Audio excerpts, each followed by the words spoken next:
Okay, we're talking pets, dogs, cats, all kind of animals, because with me is Angela Speed, the Vice President of Marketing and Communications for the Wisconsin Humane Society. They're all over the state, but they also have an office in Racine. Where are you located out of? Which office? Right now I'm located in my home office out of Port Washington, but I have desks at Milwaukee and Ozaki and Saukville. Yeah, I think Racine's got a new office recently. I could be wrong. I thought I read something about that. You should. Yeah, we moved into our Racine campus right in the midst of the pandemic. So if you haven't been there, it is a beautiful building, and the community made it possible. We built it new, and if you haven't been by, you should definitely stop in. Now, there's a big CC going on right now. That's a cat crisis because there are a lot of cats out there that need homes. I'm a sucker for any pet. Doesn't matter whether hamsters. I mean, I've had them all in my life. Cockatiels. We had hundreds of pigeons. My father had a pigeon coop, so I grew up with animals. Had dogs my entire life. Cats, hamsters, birds. We had everything in my house. Zoo. Yeah, it was a zoo. It was like a real menagerie in there. But cats are a little different because people let their cats roam the neighborhood. You know what happens when cats roam the neighborhood? They make more cats. So let's talk about your cat crisis going on. Yeah, I got to tell you, this last summer was incredibly tough. We've just had unprecedented intake, and unfortunately that's continuing into the fall. There was a day about a week ago where we had 121 cats surrendered, come in as strays. So we've just had a really high intake, and families are struggling right now, and they're struggling to keep their pets, whether it's housing insecurity, the vet shortage, or just the rising costs of pet supplies. We're seeing more animals come through our doors. So last week, there was a point in time where we had 1,500 animals in care, and of that, 1,100 were cats. This week is looking slightly better, but we definitely are still in pretty much a capacity crisis. We've had cats in crates in our boardroom, our office spaces. So we really need the public's help. If you've been on the fence about adopting, here is your sign. All cat adoption fees are name your own fee. Literally, that can be 50 cents or zero. And kittens have buddy pricing. So if you adopt 2 kittens, the second fee is 50% off. And it's a great deal to adopt from the Humane Society or other shelters.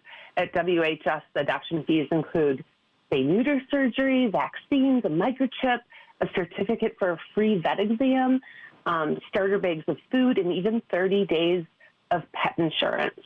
So there's lots of perks to adopt. And if you're not in a position to adopt, there's other ways to help too. We're always looking for foster families to take care of, especially young kittens who aren't ready to go into our adoption program yet, or simply for space.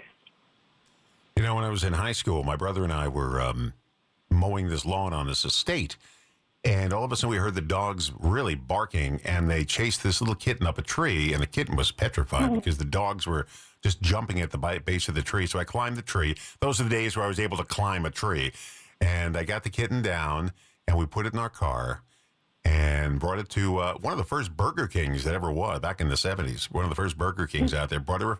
We figured, well, cats like fish, so we brought her a fish sandwich. Cats must like fish, right? And she did, and we brought her home, and we had her for the next 15 years. But wow. Yeah, we weren't going to keep it because we had a dog. So we let the cat, and we didn't let the cat was not an outside cat. This was going to be indoors only because I didn't want to be worrying about cats roaming the neighborhood. And so she's she hears the dog coming. She runs behind the couch. The dog goes to see what's going on. All of a sudden, the dog comes out with blood trailing from the tip of his nose. And we assume the cat just gave him one strike. And for the next dozen years, the two never met again in the house. I mean, they roamed the house, but they kept separate. It was all on their own. If the cat was in the rec room, the dog stayed upstairs, vice versa. They just didn't meet again. They spent separate times the entire time for the rest of their lives. Yeah, it took one. Cats, they often rule households. I myself have a 170-pound dog who is petrified of our cats for good reason. It took one swipe of that nose, and that set the course for the next decade. I felt bad too because the cat had diabetes. Toward the end, she had to get a shot every day, and she had a great life. And she's actually buried in a casket in my parents' old backyard. If the people ever start doing excavation in that yard, they're going to find a casket back there. The dog is buried there right next to the cat. They couldn't live together alive, but they can live in peace side by side. Isn't that something? Okay, so you want to get people to adopt cats. Don't adopt it because you think they're cute. You want to have some fun with it. You really got to be committed to a pet. I mean, pets are... dogs are a lot more difficult to take care of. They require more than cats do because you got to walk them. Dogs are just more dependent. They can't survive on their own. Cats can. But do you suggest people let their cats roam the neighborhood? I mean, we never did. We don't. So Yeah. and what it comes down to is like the average lifespan of a cat indoors is 16 to 18, and when they're outdoors, it's 2 to 3 years. Really? Yeah. So it can be a dangerous world out there. And so we always recommend that you keep your cat indoors. There's, traffic and predators and strange animals at night. So outside is not the safest place for a cat. Ultimately, they can pick up diseases. So it's always safer to keep them inside. When I go to work in the morning, I leave at 5:15 in the morning, and I leave my brights on going down Main because they're crisscrossing the street, those cats. And they're, some of them are quick, some aren't fast. The squirrels are fast. The cats aren't that fast. And I don't want to hit them. So you got to leave my brights on when I'm going down Main Street in the morning. All right, let's talk about services to the community. A pet food pantry. Never heard of that one before. Yeah. So in these times, we're finding that a lot of our services that we offer to the community are being highly utilized. We have a spay-neuter clinic, for instance, in West Dallas, where you can get spay-neuter surgery for your cats or dogs at a affordable fee. We also offer low-cost vaccine clinics at all of our locations. There's one in Racine coming up, and those vaccines are just $16, and that's completely open to anybody in the public. And then we also have pet food pantries that are open to anyone at all of our locations. Those pet food pantries do depend on donations from the community, but if you're struggling to make ends meet and we have food on the shelves, you are welcome to it. You can just stop by during our adoption hours, and our staff can help assist you. In addition, we also have an animal-friendly housing list of apartments and townhomes if you're looking for housing that allows pets. There's a huge shortage of housing right now, and it's getting more expensive and harder to find rentals especially that are affordable, let alone allow pets. And so we maintain a list on our website if you are looking to rent. And then in addition, we also have low-cost spay-neuter at Racine and Kenosha that is income qualifying. So if you're in need of spay-neuter service, you should definitely check out our website. Yeah. Who knew there was a pet pantry around? First time I'm hearing about that. Yeah, that's pretty neat. And we're really focused on keeping pets in the homes where they're loved. We'd much rather have them stay in their homes than end up at the shelter, especially due to financial barriers or accessing resources. And so our staff really strive to bridge those gaps when people are experiencing them, to keep those cats and dogs in homes where they're loved with their families. Yeah, cats are looking for new homes to run and be in charge of. So if you can, adopt a cat. I mean, you see these faces on the cats, and you just want to take them all home with you. But I don't want to be a cat lady or a cat guy. I don't want to be one of those people that have 80 cats roaming the house. Talking to Angela Speed. She is the Vice President of Marketing and Communications at the Wisconsin Humane Society. And off the air, we were trading stories about pets, and I'm going to get all teary-eyed talking about my pets. So I'm not going to do that. I'm just going to talk about the Hope's Holiday Lights campaign, the Lights Holiday campaign you got coming up now. What is that?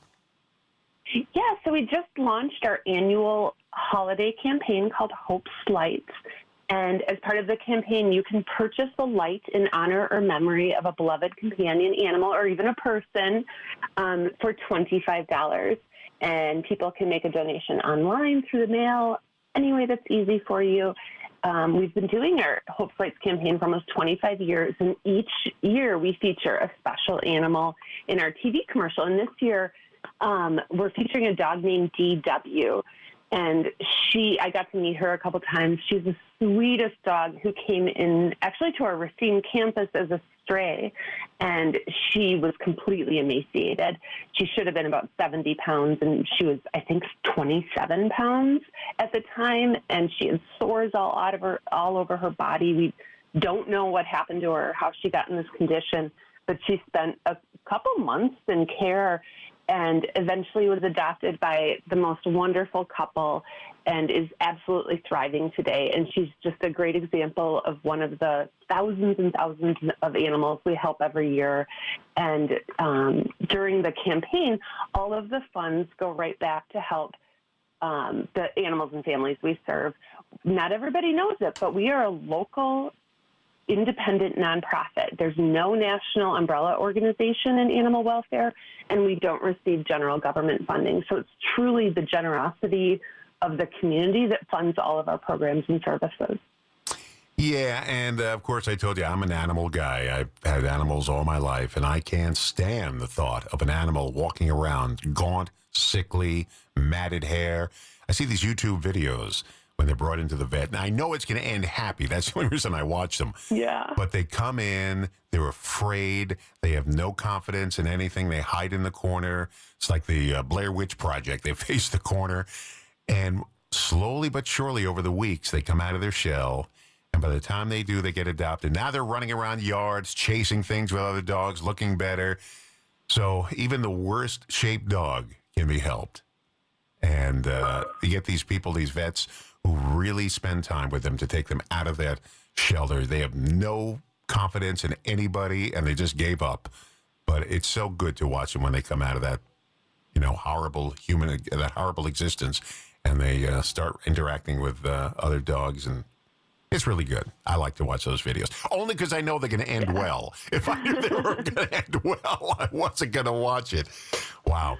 Now, could people donate food, like bags of food? Like when I used to get the food for our dogs, we had 3 of them. So I got the big, giant size. What's the Sheboygan company I always go to? A local food company. It's I can't think of it now because it's been a while since I bought them. Big maroon colored bags of food. Anyway, it's Kibble, but I used to buy the local brand. Anyway, so do you accept big bags of food? Oh, absolutely. So we have a wish list on our website of our highest need items, and dog food and cat food is always at the top of the list. We go through so much food, as well as cat litter, dog toys, pepperoni, and hot dogs are always at the top of the list too. Our teams go through just pounds and pounds every single day of dog treats. Yeah. Kongs, plush toys, squeaky toys, anything to keep their days full of enrichment and activity goes a long way, and we go through so many of those types of supplies. I told you we had a pit bull that comes over. She comes over every Friday, and we started getting toys. The toys lasted 45 seconds because with her mouth, she tears them to shreds. Even the most, the hardened bone you can get for them, just tears it to shreds in a few seconds. And that's about it. So we had this toy for our other dogs called the Tornado. And what it is, it's 3 rotating plastic things, and you put food in each one of them, a little treat in each one of them. And the dog has to figure out how to get this thing around so they can get the treat out of the hole. And every dog we've had, we use this toy. And now we have the pit bull using it, Juniper. And when she comes in, she just stands there waiting for the Tornado game. So she can figure out, first of all, she used to throw it across the room and figured out that doesn't work. So now she's got to use her brain and turn it around. And over the months, she realized how to get the food out because throwing it against the wall ain't going to work. It doesn't come out that way. So it's actually a learning device, too. And she learned to have patience with it. And so I love it. I love when she comes in and stands there and my wife fills it up and gives it to her. It's called a Tornado. I don't know, we got it years ago for our dogs, and they all love it. Some have more patience than the others to deal with that. All right, let's talk about how people can help. There are several different ways here, and let's go through the ways one step at a time. And by the way, what's the address for the Racine location now? The Racine location is at 8900 16th Avenue in Mount Pleasant. Okay. That's in Mount Pleasant. Okay. And yeah, you can find the addresses of all of our locations on the homepage of our website at wihumane.org if you're looking for that address or contact information. And right now, there's many ways that people can help if they're interested. I'd say number one, adopt. we have hundreds and hundreds of animals looking for new homes right now. We open at Racine today at 1:30, and our adopting experience is fun. You get to meet with a counselor, talk about what you're looking for in a pet to make those successful matches. If you're not in a position to adopt, you can always foster and get a short-term house guest. It can be a lot of fun for the whole family, and there are hundreds of animals looking for foster care. Sometimes it's just a couple days, and other times it's a couple weeks, but we can tailor that around you. We are, of course, could always use donations, whether that's supplies or monetary gifts. There's lots of ways to give. And then if you're not in a position to foster, donate, or adopt, just simply sharing our posts on social media. We're, of course, on Facebook, Instagram, but even TikTok and YouTube, just to help amplify our message and our pleas for help right now. I couldn't foster an animal. I keep it. I'd say, yeah, I'm going to foster that. I wouldn't let it go. We did that once when I was a kid. My mother took the dog in for a little bit. People came to pick it up. My mother said, we changed our minds. And we had the dog for about 4 days. That was the dog I was telling you about. It got swatted by the cat. My mother said, no. We fall in love with him right away. We can't give him away. I feel bad when they see the videos going through the shelters and the person comes to tell them, you've been adopted. And I love the way the dog reacts, gets excited, but the other dogs I feel bad for. They were passed by. I don't know how people work in a shelter. I couldn't do it. I'd be crying my eyes out all day long. I couldn't handle it. Oh, well, that's a great time to remind people animals in our adoption program have as long as it takes to find a new home. We don't euthanize for space or time. We have a dog currently at our Ozaki campus who's been with us for over 150 days. Oh, and don't tell me she'll be that. there until she finds the right match, but sometimes it takes a while. Angela Speed from the Wisconsin Humane Society. What's the website address? It's wihumane.org. wihumane.org. Go there. Even if you don't want a pet, you can donate money, donate food, donate supplies, donate things. You can do that. It doesn't mean you have to take a pet, but you got to help out the animals. Thank you, Angela.